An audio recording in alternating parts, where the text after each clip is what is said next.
Selamat datang teman-teman di Data Academy Podcast. Podcast ini adalah disusun atau dibuat oleh teman-teman TWRC, didukung oleh gajimu.com, FNV Mondial, dan Wage Indicator, dan 4 serikat pekerja yang terlibat, Gartex, SPN, TSK SPSI, dan TSK KSPSI.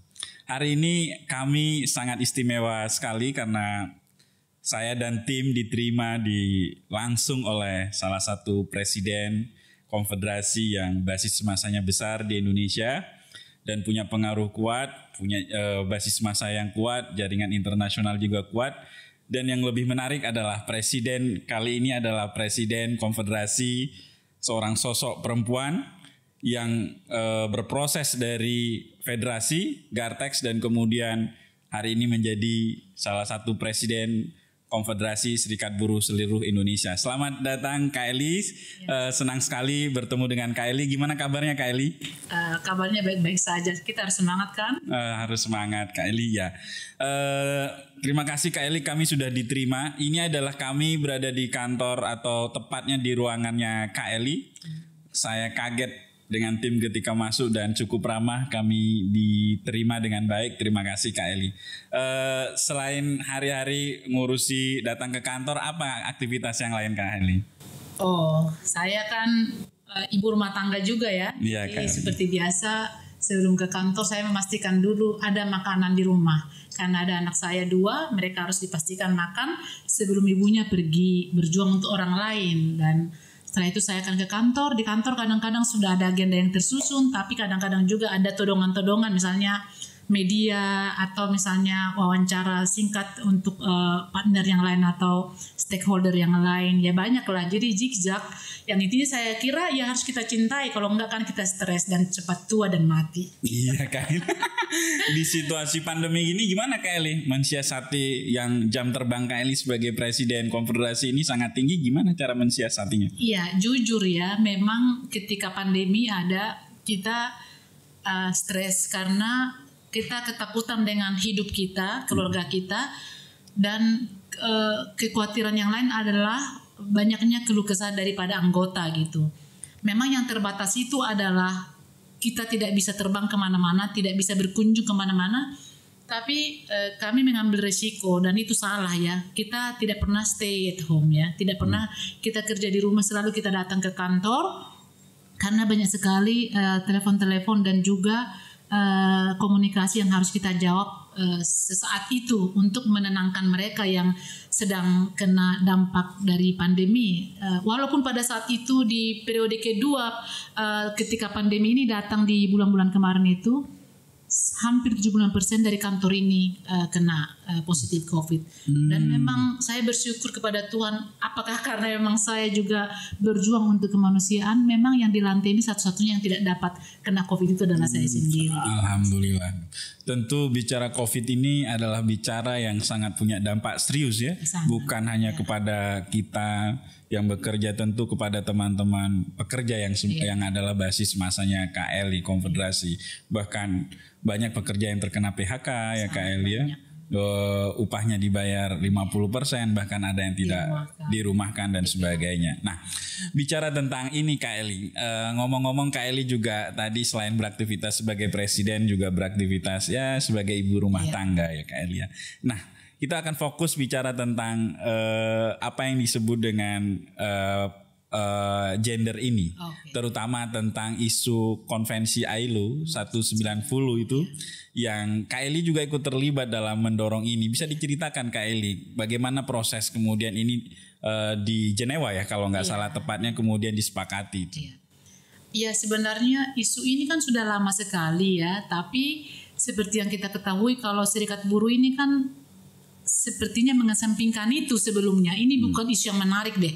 Serikat buruh selalu mengabaikan ketika ada isu yang keluar dari soal upah, jaminan sosial, kontrak outsourcing, apakah kamu permanen atau tidak. Ya seperti itu yang selalu dikampanyekan atau selalu concern diperjuangkan oleh buruh. Bahkan soal K3 kalau nggak ada kecelakaan kerja itu juga kurang mengena gitu. Tapi SBSI itu udah ada berapa tahun sebelum konvensi ini terjadi kita sudah kampanye Dan memang beruntung kita ada kesempatan selama 2 tahun mengikuti proses itu di Jenewa ya. Itu dari 2018 sampai 2019. Perdebatannya itu memang tidak gampang kita jelaskan karena yang menghadiri itu kan tripartit dan juru bicaranya jago-jago semua. Yang mau juru bicara dari perwakilan pekerja serikat buruh kah, atau dari asosiasi pengusaha atau pemerintah, semua punya argumen untuk membatalkan argumen yang lain gitu. Dan saya melihat ternyata yang kami lakukan ini tidak seberapa dibanding perdebatan yang ada di sana. Kadang-kadang itu kita melihat di pertemuan itu kan bukan semanja yang di Indonesia kalau kita training atau ada pertemuan kita disiapkan makan, lalu ada kopi, lalu bos-bosnya itu di depan itu disiapkan minuman. Kami melihat kemarin itu semua itu diabaikan. Misalnya kalau minum kita ambil bisa sendiri, kalau makan kita antri, mau dia general manager dia antri segala macam. Dan perdebatan itu melampaui jam kerja. Jadi kalau misalnya di sini kita sebut jam 5 atau jam 6 selesai, kami itu kemarin bisa sampai jam 12 malam atau sampai jam 1 dini hari waktu sana gitu. Itu kita melihat karena seriusnya, karena perdebatan-perdebatan itu ternyata cakupannya juga tidak sesederhana yang kita pikirkan kan, dilecehkan, kekerasan. Ternyata banyak sekali, bahkan kekerasan dalam rumah, di dalam domestik sendiri juga itu akan masuk. Dan pada akhirnya semua peserta bersepakat untuk membuat itu menjadi sebuah kesepakatan, menjadi konvensi nomor 190 dengan harapan di antara debat-debat itu saling mematahkan argumen satu sama lain karena merasa dirugikan dan mengatakan bahwa sebenarnya yang terlecehkan dan mendapatkan kekerasan itu kan bukan buruh, manajer juga pernah, itu pemerintah juga pernah. Jadi ini memang kalau kita berdiri di kaki mereka benar, mereka juga mengalami. Tapi yang paling banyak yang mendapatkan itu kan adalah pekerja dan juga misalnya kita sebut perempuan.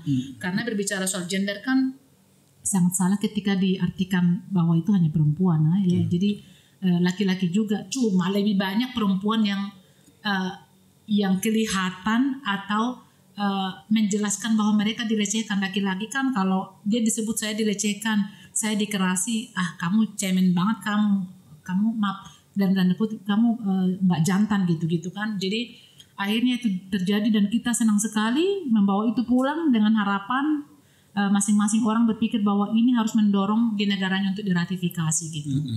Karena konvensi memang benar ada, tapi lebih dikuatkan lagi kalau diratifikasi dan itu nanti menjadi sebuah undang-undang gitu. Iya, terima kasih Kak Eli. Kalau kita lihat apa sebenarnya urgensi Konvensi ILO 190 tentang kekerasan dan pelecehan seksual di tempat kerja atau di dunia kerja ini kemudian menjadi sangat penting untuk diratifikasi oleh pemerintah. Gimana perspektif Kak Eli sebagai presiden? Sebenarnya kan ada beberapa hal yang kita lihat kenapa ini menjadi tersembunyi ya isu ini gitu. Padahal pelecehan dan kekerasan itu terjadi di semua sektor saya kira. Tapi karena tidak ada kesadaran dan mereka tidak merasa terlindungi ketika itu dibawa, akhirnya semua mendiamkan.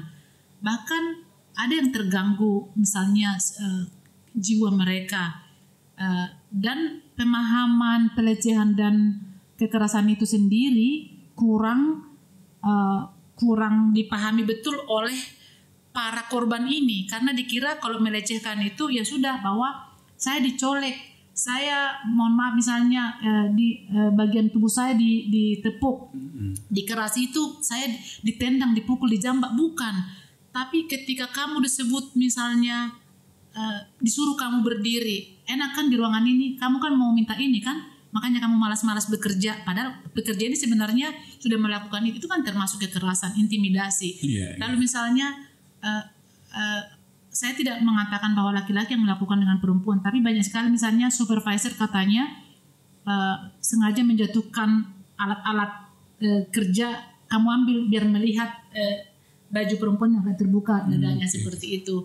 Lalu ketika dibentak, banyak sekali. Lalu ternyata banyak sekali orang ini ketika dia sudah lepas bekerja baru mengungkapkan bahwa dia pernah mendapatkan itu. Dan biasanya ketika mereka mengungkapkan itu nggak ada pembelaan sama mereka, karena teman-temannya akan membuli Akan kamu sendiri cara berpakaianmu lah, atau kamu kegenitan segala macam. Kedua, ke siapa dia mengadu? Kalau diadukan ke serikatnya, apakah dia aman juga masih bekerja di sana? Kalau diajukan ke manajemen, kalau dari pihak manajemen yang melakukan. Lalu kalau diadukan ke polisi, polisi akan ceritakan dulu seperti apa. Apakah kamu mau waktu begini-begini? Nah, jadi akhirnya sudahlah, daripada menjadi masalah, saya kehilangan pekerjaan, saya dibully, didiamkan gitu. Karena beberapa kasus yang kita dapatkan ketika seorang perempuan membuka itu, ternyata dia jadi dikeluarkan dari perusahaan itu. Gitu. Nah, ketika ini ada nanti, makanya kita mendorong pemerintah untuk meratifikasi. Walaupun kita lihat pemerintah sekarang agak-agak ogah-ogahan gitu ya. Mereka mendorong RUU PKS yang sudah diganti sekarang. Tapi kita masih tetap berjuang lah untuk ini karena konvensi benar ada, tapi kalau nggak diratifikasikan kurang kuat juga gitu. Karena Indonesia kan kita tahu meratifikasi semua hak-hak dasar kan, kenapa ini tidak? Karena negara misalnya yang kita sebut ini kalau tidak salah sudah 7 negara, Haiti yang ada di negara Amerika ya. Betul, ya. Itu kan banyak sekali yang kita tahu dulu pelanggaran pelecehan, kekerasan di sana. Mereka berani kok karena masuk di list saja nama kita itu sebagai satu negara yang sudah meratifikasi konvensi ini kan, itu penyebutan nama baik dan masuk list itu kan, itu satu kebanggaan bagi negara kita sebenarnya. Betul Kak Eli. Kalau kita lihat cerita Kak Eli tentang kondisi objektif di lapangan bahwa memang ada ya kasus ini gitu. Menurut Kak Eli kenapa kok pemerintah atau gimana? Pertama mungkin perspektif pengusaha melihat ini. Kak Eli punya jam terbang tinggi, tentu sudah pernah berdiskusi dengan para stakeholder terkait, pihak bisnismen, pihak pengusaha, asosiasi pengusaha. Apa perspektif mereka kira-kira Kak Eli? Sebenarnya inilah yang dibutuhkan, komunikasi dan dialog terbuka ya. Jadi kita juga tidak mau pengusaha ini melihat seolah-olah kita mengangkat isu ini hanya menyalah-nyalahkan mereka gitu. Jadi kalau kami strateginya kami buat seperti ini. Ketika ada diskusi tentang pelecehan dan kekerasan di tempat kerja, memang kami mendatangkan manajemen supaya mereka tahu apa sih yang dibicarakan serikat buruh itu. Jadi menghilangkan bahwa ternyata mereka tidak menyalahkan manajemen kok. Ini kan harus didesain bersama-sama. Pencegahannya seperti apa? Jangan setelah ada dong kita jadi ribut-ribut. Tapi yang penting kan kita supaya ini jangan terjadi. Udah kita bentengin saja, dicegah. Karena ada beberapa contoh, misalnya best practice yang memang ini juga bagus di perusahaan multinasional yang mempekerjakan belasan ribu buruh dan mayoritas perempuan di dalamnya. Kita membuat joint agreement dan juga masuk di PKB tentang zero pelecehan dan kekerasan di tempat kerja. Dan itu kalau tidak salah sudah 6 di sebuah federasi di sini. Saya sebut saja Federasi Garment Tekstil. Itu kan tidak uang gitu loh. Iya, bukan uang. Iya, bukan uang gitu. Tapi ketika misalnya disebut orang, Mas Didit itu bagus sekali loh. Saya kira itulah yang kita harus raih ya. Naming gitu, bukan shaming gitu. Janganlah saya dikenal orang karena dipermalukan dengan tingkah laku, tapi menyebut sebuah nama organisasi, sebuah perusahaan, sebuah badan besar dengan nama bagus, itu saya kira itu yang harus dijelaskan serikat buruh. Dan mereka pada akhirnya mau tanda tangan dengan membuat beberapa spanduk di depan perusahaan itu mengatakan perusahaan ini bebas dari pelecehan dan kekerasan seksual. Dan orang melihat, loh bagus sekali itu ya. Kenapa itu berani? Saya kira ini yang harus diketahui dan harus dikampanyekan serikat buruh, bahwa kadang-kadang pengusaha memang akan ketakutan dengan serikat buruh ketika mereka berpikir bahwa yang kita tuntut ini adalah soal uang gitu. Tapi itu kan investasi. Ketika ada di sana kerusakan misalnya atau pelecehan atau anggaplah sampai perjuangannya keras, penyebutan nama perusahaan itu masuk koran, masuk TV, disidangkan, kan rugi. Lalu orang akan janganlah kerja di situ, itu kan perusahaan ini, bosnya kan orang ini, kita harus hindari. Kan itu dari satu mulut ke mulut lain, jadi akhirnya merugikan mereka semua. Tapi kalau sudah ada pencegahan dan ada kerjasama dan kita terlibat untuk membuat apa sih yang seharusnya kita lakukan untuk membuat ini semakin tipis atau mengeliminir kejadian-kejadian yang ada, ya sudah, mampukan serikat buruh di sana, karena keterlibatan itu sangat penting. Ketika kamu tidak saya libatkan di sebuah desain yang saya kira padahal itu demi kamu juga dan demi saya, terus saya putuskan sendiri, kamu kan tidak akan ada penghargaan. Saya kan nggak merasa dilibatkan, Mbak. Padahal yang kuinginkan itu adalah memasukkan poin ini, tapi itu diabaikan. Nah, serikat buruh sebenarnya saya bisa katakan bahwa mereka itu hanya ingin didengar ya. Karena mereka kan pelaku di situ, dan mereka tahu apa sebenarnya yang kurang di serikat buruh ini. Ya memang kadang-kadang kan permintaannya ada juga yang bombastis, tapi kan itu bisa dipilah-pilah lah. Selama ada negosiasi saya kira bisa lah dipas-pasin gitu.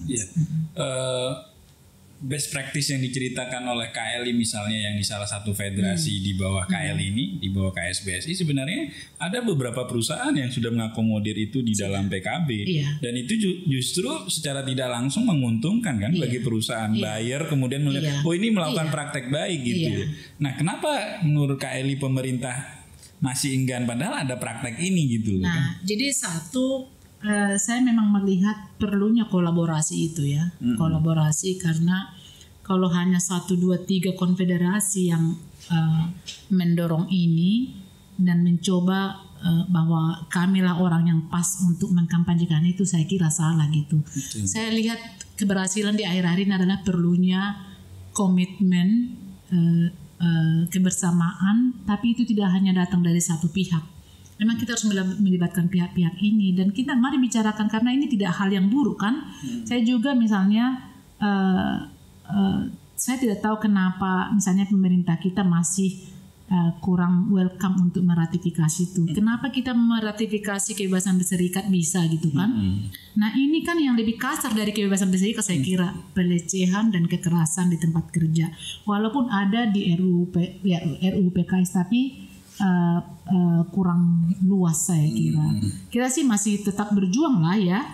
Dengan catatan saya juga pengen konfederasi-konfederasi lain, karena sekarang kan ada 16, tapi saya tidak melihat konfederasi lain ini bersuara dan mengkampanyekan ini terus-menerus gitu. Jadi ini parsial dilakukan oleh beberapa gitu. Kita tidak mau karena ini akan dilihat orang lain yang berkepentingan di sini.